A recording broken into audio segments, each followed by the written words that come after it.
सर्वमंगल मांगल्ये शिवे सर्वार्थ साधिके शरण्ये त्र्यंबके गौरी नारायणी नमस्तुते। नारायणी तुम सब प्रकार के मंगल करने वाली मंगलकारी हो, कल्याणकारी शिवा हो, तीन नेत्रों वाली शरणागत वत्सला महागौरी हो। तुम्हारे चरणों में शत शत नमन है, तुम्हारे चरणों में नमस्कार है। शक्तिपीठ हमारा ये विशेष कार्यक्रम है जिसमें हम आपको दर्शन करवाएंगे माँ के पावन शक्ति पीठों के। आज हम आपको दर्शन करवाएंगे माँ नैना देवी के दरबार के। माँ नैना देवी के दो सुंदर नैन हर क्षण हर पल हमें देख रहे हैं और जिन नैनों से निरंतर प्रेम की गंगा बहती हो, निसंदेह ही वो नैन पूजनीय हैं।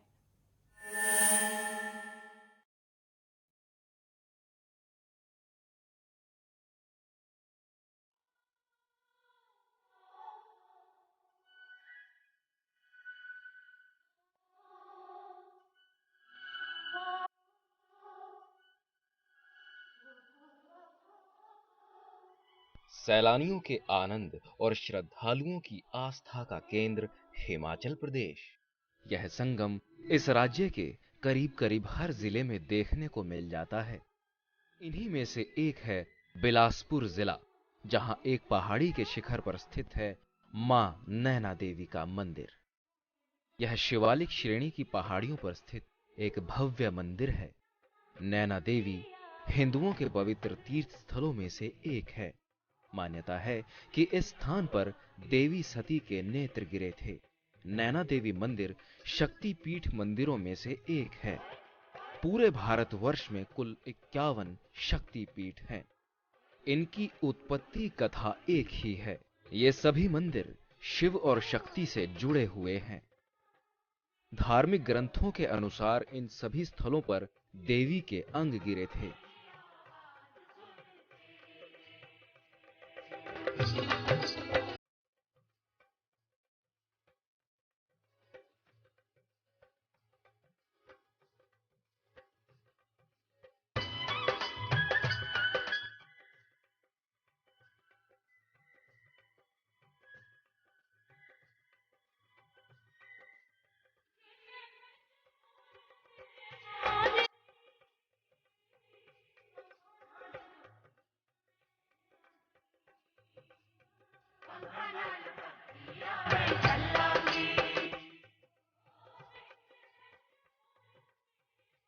शिव के ससुर राजा दक्ष ने यज्ञ का आयोजन किया, जिसमें उन्होंने शिव और सती को आमंत्रित नहीं किया, क्योंकि वह शिव को अपने बराबर का नहीं समझते थे।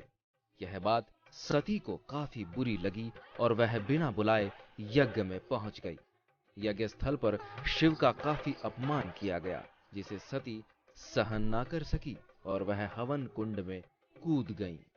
जब भगवान शंकर को यह बात पता चली तो वह आए और सती के शरीर को हवन कुंड से निकालकर तांडव करने लगे, जिस कारण पूरे ब्रह्मांड में हाहाकार मच गया।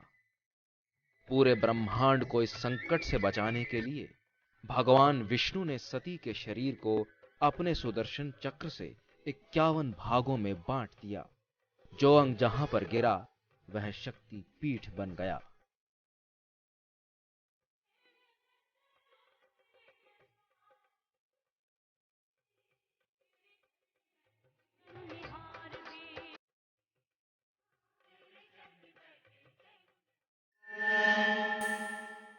माँ नैना देवी का दरबार जगत जननी जगदम्बे माँ भवानी के पावन शक्ति पीठों में से एक है।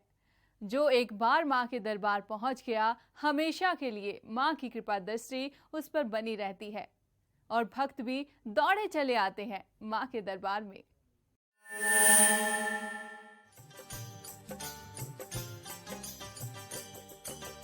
तूने मुझे बुलाया शेरा वालिए, मैं आया शेरा वालिए। तूने मुझे बुलाया शेरा वालिए। ऐसी मान्यता है कि इस मंदिर का निर्माण द्वापर युग में पांडवों द्वारा किया गया था। यह मंदिर महिषापीठ के नाम से भी प्रसिद्ध है, क्योंकि यहाँ पर मां नैना देवी ने महिषासुर नामक दानव का वध किया था। इस पीठ के दर्शन के लिए दूर दूर से भक्त यहाँ पर आते हैं। यहाँ आने वाले श्रद्धालु एक बड़े द्वार से प्रवेश करते हैं। यहाँ से मंदिर की ऊंचाई और भव्यता का अंदाजा होता है, जिसके बाद प्रसाद और दूसरे सामान की दुकानें शुरू हो जाती हैं। यहाँ से भक्त मां को चढ़ाई जाने वाली चुनरी और अन्य सामग्री लेकर आगे बढ़ते हैं। श्रद्धालु सीढ़ियों पर चढ़ते हुए मां का जयकारा लगाते हुए मुख्य द्वार तक पहुंचते हैं। मंदिर में पीपल का पेड़ मुख्य आकर्षण का केंद्र है, जो कि अनेकों शताब्दी पुराना है। मंदिर के मुख्य द्वार के दाईं ओर भगवान गणेश और हनुमान की मूर्ति है। मुख्य द्वार को पार करने के पश्चात आपको 2 शेर की प्रतिमाएं दिखाई देंगी। शेर माता का वाहन माना जाता है। मंदिर परिसर काफी बड़ा है। इस परिसर में ही एक हवन कुंड है, जहां पंडित की मदद से भक्त हवन करते हैं। हवन की भस्म माथे पर लगाना अत्यंत शुभ माना जाता है। कहते हैं कि गुरु गोविंद सिंह ने मुगलों पर जीत के लिए एक हवन किया था। तब से ये स्थान सिखों के लिए भी पवित्र तीर्थ बन गया। इस हवन कुंड के पास ही मुख्य मंदिर है, जिसमें 3 पिंडियां हैं। इनमें से मुख्य पिंडी मां नैना भगवती की है, अन्य 2 मां की सुंदर आंखें हैं। मंदिर के गर्भगृह में मुख्य 3 मूर्तियां हैं। दाईं तरफ माता काली, मध्य में नैना देवी और बाईं ओर भगवान गणेश की प्रतिमा है, जिनके दर्शन मात्र से हर मनोकामना पूरी हो जाती है।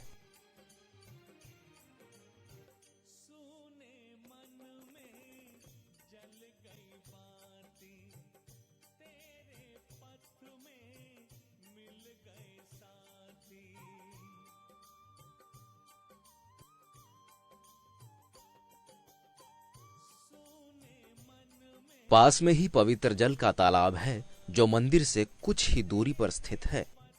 मंदिर में ही एक गुफा है, जिसे नैना देवी गुफा के नाम से जाना जाता है।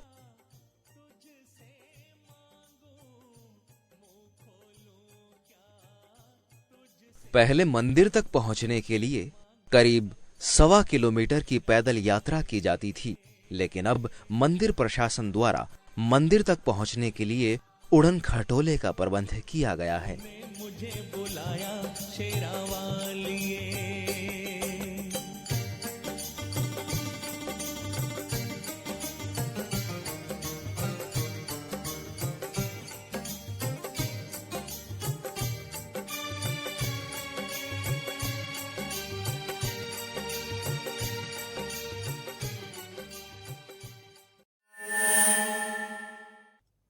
नवरात्रों में माता के दरबार में भक्त दूर दूर से मुराद लेकर आते हैं और माता की कृपा दृष्टि प्राप्त करते हैं। मंदिर की साज सजावट, मेले की सुंदरता और भक्तों का उत्साह अद्भुत होता है। इस उत्साह को शब्दों में बयान नहीं किया जा सकता।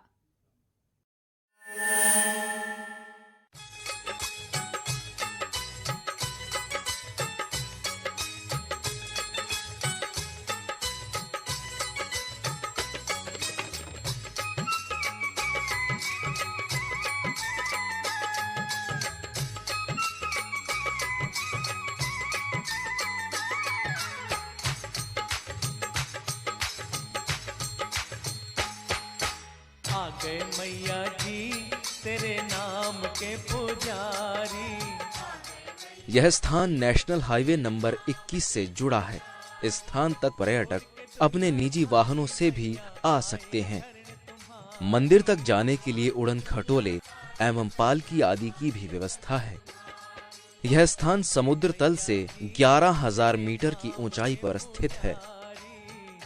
वायु मार्ग, रेल मार्ग और सड़क मार्ग द्वारा आप नैना देवी के मंदिर तक जा सकते हैं।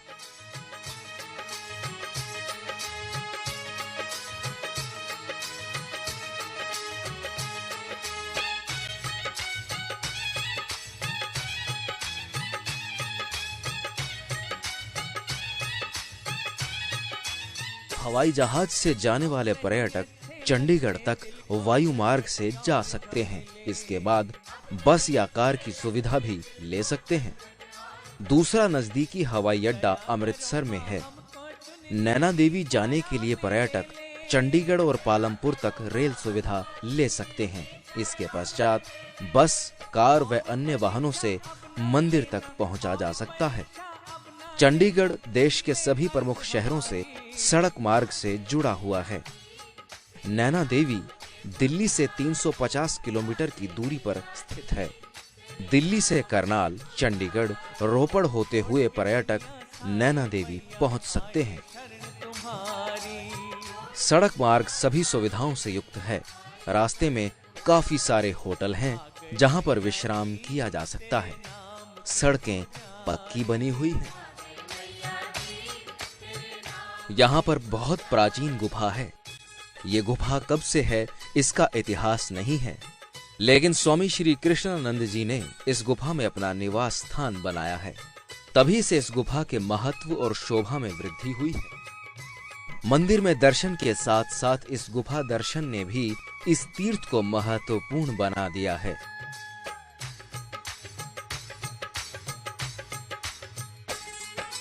दर्द दिखा के दाती इन अखियों की प्यास बुझा दे।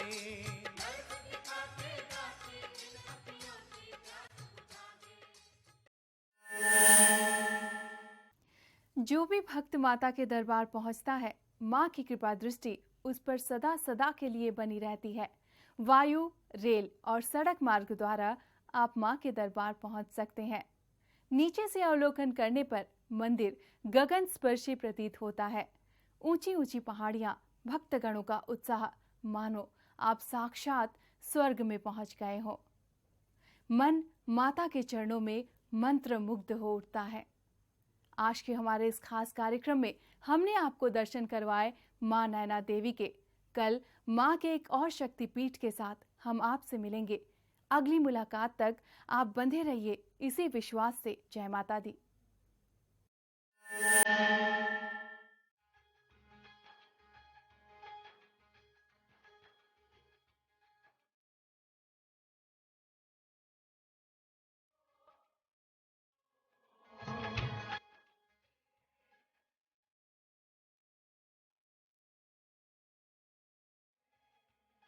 वर्ष में आने वाले दोनों नवरात्र, चैत्र मास और आश्विन मास के नवरात्र में यहाँ पर विशाल मेले का आयोजन किया जाता है।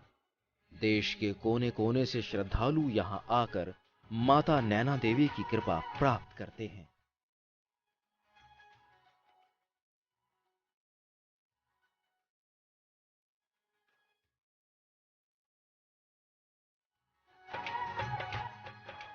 माता को भोग के रूप में 56 प्रकार की वस्तुओं का भोग लगाया जाता है। श्रावण अष्टमी को यहाँ पर भव्य एवं आकर्षक मेले का आयोजन किया जाता है। नवरात्र में आने वाले श्रद्धालुओं की संख्या दोगुनी हो जाती है। बाकी अन्य त्योहार भी यहाँ पर काफी धूमधाम से मनाए जाते हैं।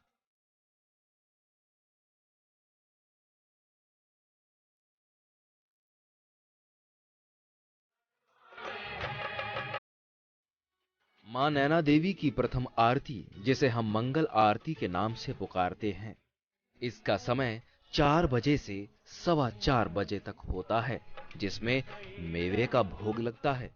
दूसरी आरती श्रृंगार आरती के नाम से जानी जाती है। यह आरती 4:30 बजे से 5:30 बजे तक प्रातःकाल में होती है, जिसमें कढ़ाई बर्फी का भोग लगता है।